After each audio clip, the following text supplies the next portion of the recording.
ভাই ছোটবেলায় এক সাধু বাবা আমার হাত দিকে কইছিল বড় হওয়ার পর আমি নিচের চুল ফালিয়া খামু। কথাটা কেমনে কেমনে মিলা গেল দেখেন। বড় হওয়ার পর আমি হলুদ সাংবাদিক হইছি। কিচ্ছু করার নাই, কপালে যদি চুল ফালানো লেখা থাকে তাহলে চুল ফালিয়ে খাইতে হইব। এখন প্রথমে যাবো কেক পট্টিতে, খুব ট্রেন্ডিং এ আছে, নিউজ বানাইলেই লাখ লাখ ভিউ। তারপর যাবো সিজান ভাইয়ের ভাতের হোটেলে, যাই উল্টা পাল্টা প্রশ্ন করবো। সিজান ভাই সেই তো যাইবো, ভুলভাল উত্তর দিব, ভিডিও ছাড়লেই ভাইরাল। আর যেহেতু দুপুর হয়ে গেছে, ফ্রিতে গরুর মাংস দিয়ে এক প্লেট ভাত ছাটিয়ে দিমু, কাম হইলো খাওয়ানো হইলো।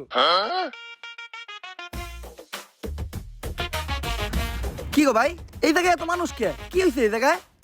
ভাই এই জায়গায় একটা লাশ খুন হইছে। ভাই দেখা তো মনে হইতাছে ৬-৭ বছরের কোনো বাচ্চা। নিউজটা নিয়ে নি মনে কি? যা বেটা, এটা ট্রেন্ডিং টপিক নাকি? এটা ছাড়লে কি ভিউ হইব? ট্রেন্ডিং টপিক খুঁজ, যেগুলো ছাড়লেই ভাইরাল। তাইলে ভাই কন্টেন্ট ক্রিয়েটর শিবন মিয়া আছে না, ও নাকি ওর মায়ের ভাত দেয় না, কিন্তু বিরিয়ানি দেয় 3 বেলা। বিরিয়ানি দেয় কাইটা, এই যে ভাত দেয় না, এই জিনিসটা হাইলাইট করে নিউজ বানাইলে কেমন হয়? এর লিগাই তো আমি তোরে আমার লগে রাখি। হলুদ সাংবাদিক হওয়ার পরে আমরা উল্টা পাল্টা নিউজ বানানি করছি শুরু। এখন থেকে আমি তোর শিষ্য, তুই আমার গুরু। তাইলে চলেন ভাই আগে এই নিউজটাই বানাই।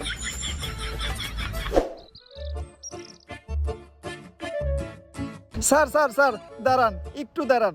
স্যার আপনি করে দেখে মনে হইতেছে আপনারা মিডিয়ার লোক। আমার ছোট্ট একটা বোন মাদ্রাসায় পড়ে, বয়স মাত্র 13। এক জানোয়ারের বাচ্চায় ওরে দর্শন করছে, কিন্তু কোনো বিচার পাইতাছি না। মিডিয়াই তো এই দেশের সব থেকে বড় শক্তি। স্যার আপনারা এই বিষয়টা নিয়ে একটা নিউজ করেন, যাতে আমি আর আমার বোন ন্যায্য বিচারটা পাই। আরে বেটা, এটা কি কোনো বিষয়? দর্শন তো এই দেশে প্রতিদিনই হয়, এটা নিয়ে নিউজ করার কি আছে? ট্রেন্ডিং কোনো বিষয় থাকলে কও, যেটা নিয়ে নিউজ করলে লাখ লাখ ভিউজ আইবো। এক কাজ করো, কেক বানাও আর নাইসে নাইসে কেক বিক্রি করো। এই নাও আমাকে কাট। যদি এটা আসলেই করো তাহলে যোগাযোগ করো, আইহানিয়া ভিডিও বানাই দিয়ে যাবনি। আর এখন আমাকে সময় একটু কম, স্বপন মিয়ার পারিবারিক বিষয়ে আঙ্গুল দিতে হইব। জান ভাই।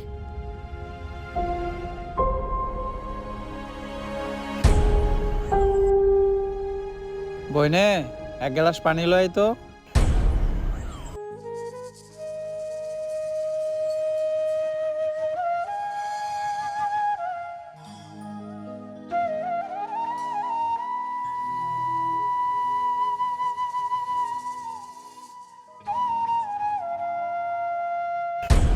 এই যে আমি আমার সব মার্বেল এনে রাখলাম, আমি যদি এই মার্বেলটা লাগাইতে পারি তাহলে তোর সব মার্বেল কিন্তু আমার। আর না লাগাইতে পারলে তোর সব মার্বেল আমার। ঠিক আছে, তুই একটু হইরা বয়। কে?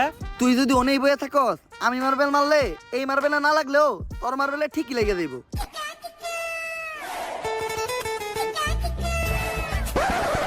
লাগে না, এই দে তোর সব গুড়ি দে। এনে এই কোটা কে? আমার কাছে তো এই কটা গুটি আছিল। তোরে বিশ্বাস করি না আমি, হাতুডা তোর পকেট চেক করমু।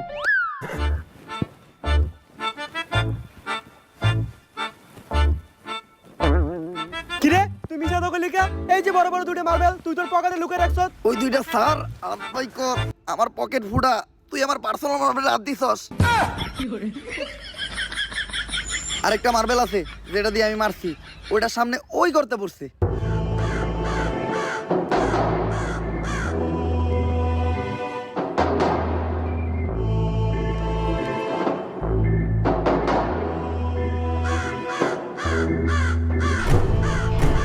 ওই কিরে আমার হাত আটকে গেছে, ওই তাড়াতাড়ি আয়, আমার এন থেকে ছুটা।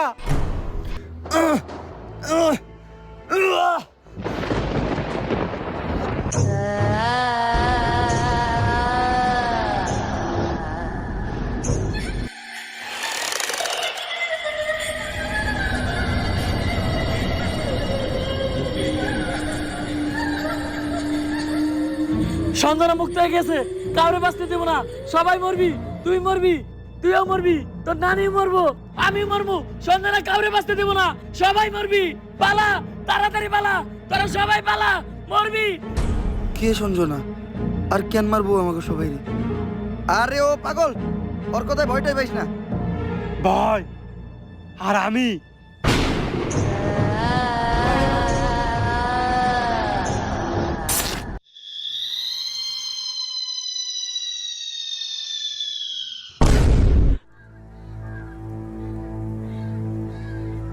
লাশ প্রতিদিন একটা করে খুন হইতেছে।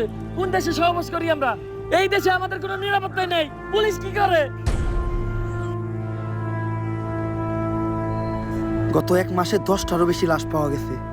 সবগুলা লাশই সাংবাদিকের, আর লাশগুলা পাওয়া যাইতেছে অনেক অলৌকিকভাবে। আমি একটা রহস্যের গন্ধ পাইতাছি। স্যার এটা রহস্যের গন্ধ না, এটা আমার পাদের গন্ধ। সকালবেলা মোলাতে ভাত খাইছি। আর একটা উল্টাপাল্টা কথা কইলে খেতে ফেলে পিছন মেরে দিমু, পাবলিকের সামনে মুখ দেখাইতে পারবি না।